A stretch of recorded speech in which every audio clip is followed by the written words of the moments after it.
Assalamualaikum warahmatullahi wabarakatuh.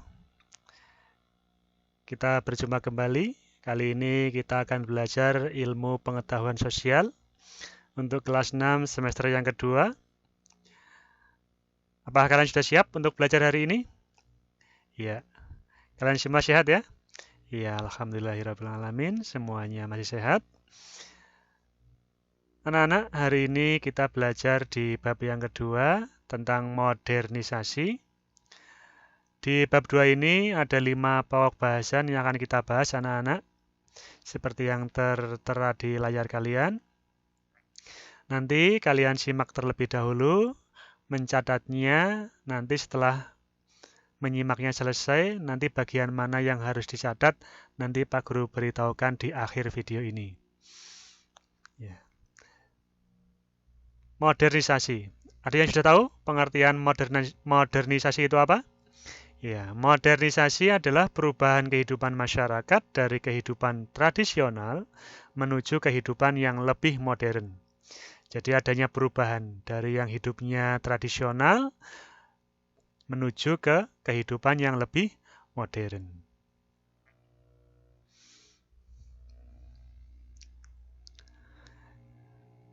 Ciri-ciri masyarakat modern.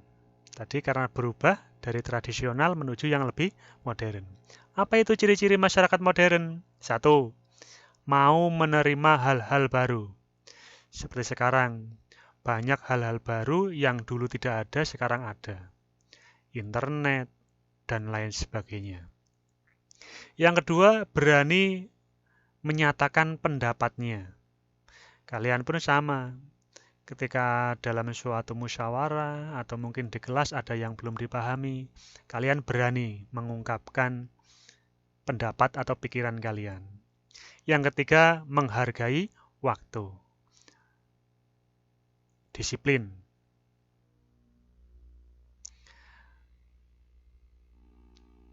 Dampak modernisasi ada dua hal anak-anak. Dampak positif dan dampak negatif. Jadi perubahan dari masyarakat tradisional menuju masyarakat modern itu satu hal menimbulkan dampak positif, positif itu dampak baik. Tapi dalam hal lain juga menimbulkan dampak negatif, dampak yang tidak baik. Dampak positifnya, dampak yang baiknya apa? Satu, memberikan kemudahan hidup. Hidup kita di zaman seperti sekarang ini lebih mudah. Mau mencari informasi cukup lewat HP, lewat Google misalnya, atau lewat YouTube. Zaman dulu tidak bisa, karena Google, YouTube, dunia internet dulu masih jarang. Yang kedua, menciptakan lapangan kerja. Sekarang ini banyak pabrik-pabrik didirikan, sehingga lapangan kerja pun semakin banyak. Yang ketiga, meningkatkan produksi pangan. Dengan adanya teknologi yang lebih bagus, lebih canggih, maka secara tidak langsung menyebabkan produksi pangan atau makanan juga semakin meningkat. Di sisi lain, modernisasi selain menimbulkan hal yang baik tadi, ternyata juga menimbulkan hal yang tidak baik. Apa saja hal yang tidak baik atau negatif? Satu, pencemaran lingkungan. Terkadang beberapa pabrik tidak memedulikan pembuangan limbahnya. Limbah itu sisa produksi anak-anak. Jadi dalam suatu pabrik, sampah yang dibuang atau limbah yang dibuang itu dibuang sembarangan. Ada beberapa yang seperti itu, sehingga menimbulkan pencemaran lingkungan. Yang kedua, dampak negatifnya yaitu pola hidup konsumtif. Apa maksudnya konsumtif? Pola hidup konsumtif itu pola hidup yang hanya suka membeli saja, tidak mau membuat, tidak mau mencipta sendiri. Apa-apa membeli. Yang ketiga, manusia cenderung bersifat individualis. Apa maksudnya individualis? Egois.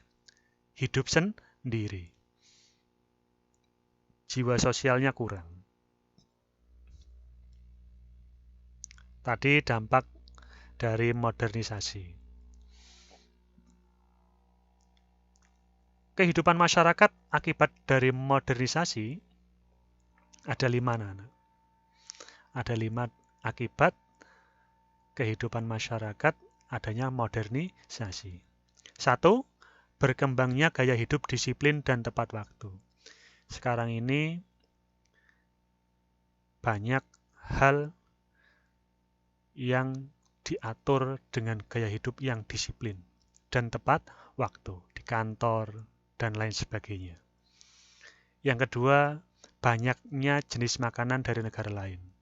Banyak makanan yang dulu kita kalau kepingin memperoleh harus menuju negara lain. Baru kita bisa makan makanan khas dari negara itu.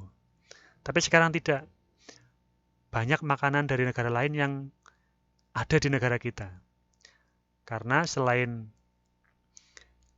banyaknya pengunjung dari negara lain yang ke Indonesia, juga banyak ahli-ahli dari negara kita yang sudah belajar membuat makanan dari negara-negara lain.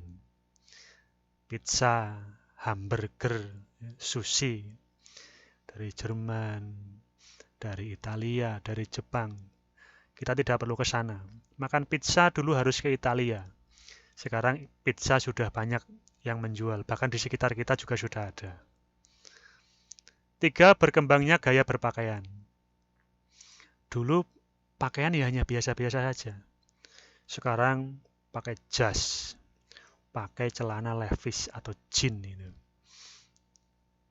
Itu merupakan pakaian-pakaian dari negara lain yang diadopsi masuk ke negara kita.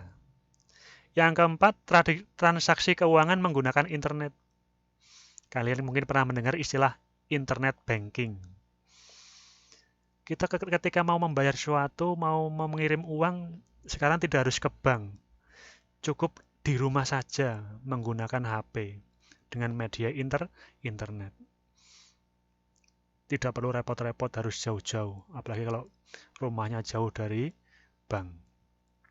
Transaksi menggunakan internet. 5. Mudahnya mencari informasi dari seluruh penjuru dunia menggunakan internet. Contohnya, Pak Guru suka sepak bola. Pak Guru ketika ingin mengetahui hasil pertandingan, kalau dulu susah, harus menunggu informasi dari televisi, dari koran, baru tahu hasil pertandingan yang sedang berjalan atau yang sudah berjalan di suatu negara. Sekarang Pak Guru cukup lewat HP, cari di Google. Ada pertandingan, Pak Guru tinggal mengetik, misalnya hasil pertandingan Liga Inggris. Pertandingannya di Inggris, tapi Pak Guru dengan cepat dapat mengetahui hasilnya cukup dengan internet. Tidak seperti zaman dulu. Sangat lama. Kamu pun sama, kamu ingin mengetahui informasi dari negara manapun, cukup menggunakan internet saja. Walaupun tadi yang namanya modernisasi ini ada dampak positif, tapi juga ada dampak negatif. Maka kita harus bijaksana menggunakan internet terutama.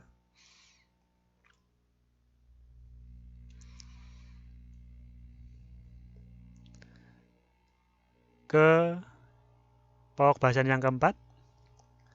Nah, ini beberapa modernisasi di bidang transportasi. 1. Waktu perjalanan ke tempat tujuan semakin cepat. Dulu, kita kalau mau pergi ke Jakarta misalnya, itu kadang sehari semalam baru sampai. Karena kendaraannya sedikit terbatas. Sekarang lebih cepat. Mau pergi ke pulau lain, ke negara lain, dulu sudah lama, biayanya mahal. Sekarang tidak, waktunya cepat. Kita mau ke Malaysia pakai pesawat. Mungkin ada yang mau naik haji atau umroh pakai pesawat. Lebih cepat.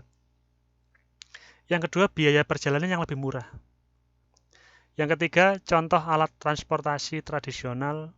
Misalnya, contoh alat transportasi tradisional, becak, dokar, atau delman itu ya. Perahu layar. Dulu perahu untuk bergerak menggunakan layar, tenaga angin. Sekarang sudah menggunakan mesin. Perahu layar tradisional. Contoh alat transportasi modern. Ini yang kedua modern ya. Sepeda motor, mobil, kereta api, pesawat, helikopter, dan lain sebagainya.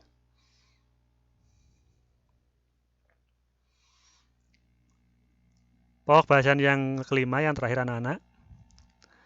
Bagaimana sikap kita dalam menghadapi modernisasi, di mana tadi dampaknya positif dan negatif, menimbulkan dampak yang baik dan dampak yang tidak baik. Maka sikap kita bagaimana? 1. Selektif terhadap budaya asing yang masuk ke negara kita. Jadi ketika ada suatu kebudayaan masuk ke negara kita, coba dilihat. Ketika dia budayanya sesuai dengan kita terima, kita adopsi. Masuk ke negara kita terima. Kita tiru. Tapi kalau tidak sesuai, jangan kita pakai. Misalnya cara berpakaian. Jas itu bagus, menambah kesan orangnya lebih berwibawa. Tapi juga ada mereka, orang-orang asing itu ketika pergi ke pantai, mereka menggunakan pakaiannya yang mini. Kita jangan meniru. Maka kita harus selektif. Dipilih-pilih. Kemudian yang kedua, sikap kita menghadapi modernisasi, membeli barang sesuai kebutuhan. Jangan sesuai kemauan. Beda ya, kebutuhan dengan kemauan. Apa-apa mau. Maunya dibeli. Padahal uangnya tidak cukup. Maka membeli barang sesuai kebutuhan. Yang paling dibutuhkan apa? Yaitu yang kita beli. Jangan konsumtif. Apa-apa hanya maunya membeli. Yang ketiga, sikap kita yaitu meningkatkan ketakwaan dan keimanan terhadap Allah Subhanahu wa Ta'ala. Ibadah, sholat, mengaji. Karena itu benteng yang paling utama. Kemudian yang keempat, sikap kita yaitu mencintai produk dalam negeri. Kalau ada barang yang sama, satu berasal dari luar negeri, satu produk asli negara kita. Alangkah baiknya kita pilih yang produk asli negara kita. Kemudian sikap kita yang kelima, senantiasa menanamkan nilai-nilai Pancasila dalam kehidupan sehari-hari. Pancasila ada berapa anak? Iya, 5. Dari sila pertama sampai sila kelima mengandung nilai-nilai. Ini di PKN sudah ada ya. Nanti silakan kalian buka lagi nilai-nilai yang terkandung di dalamnya apa. Kita terapkan dalam kehidupan sehari-hari. Ya, demikian yang kita bahas anak-anak. Materi yang harus kalian tulis. Ini sudah Pak Guru sediakan. Silakan disiapkan buku tulisnya dan alat tulis. Materi yang harus ditulis. Ini yang pertama anak-anak. Kemudian kalau sudah selesai, lanjutkan yang ini bawahnya. Kemudian ini A. Kemudian ini pokok bahasan yang kedua. Ini dampak positif dan negatif. Kemudian nanti yang dicatat lagi. Ini C.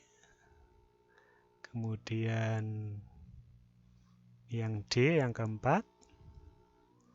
Dan yang terakhir ini anak-anak. Silahkan dicatat. Nanti setelah selesai, catatan kalian difoto, kirim ke Pak Fuad. Ya. Kurang lebihnya Pak Guru mohon maaf.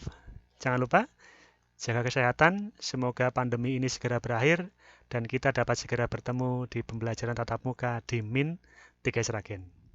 Assalamualaikum warahmatullahi wabarakatuh.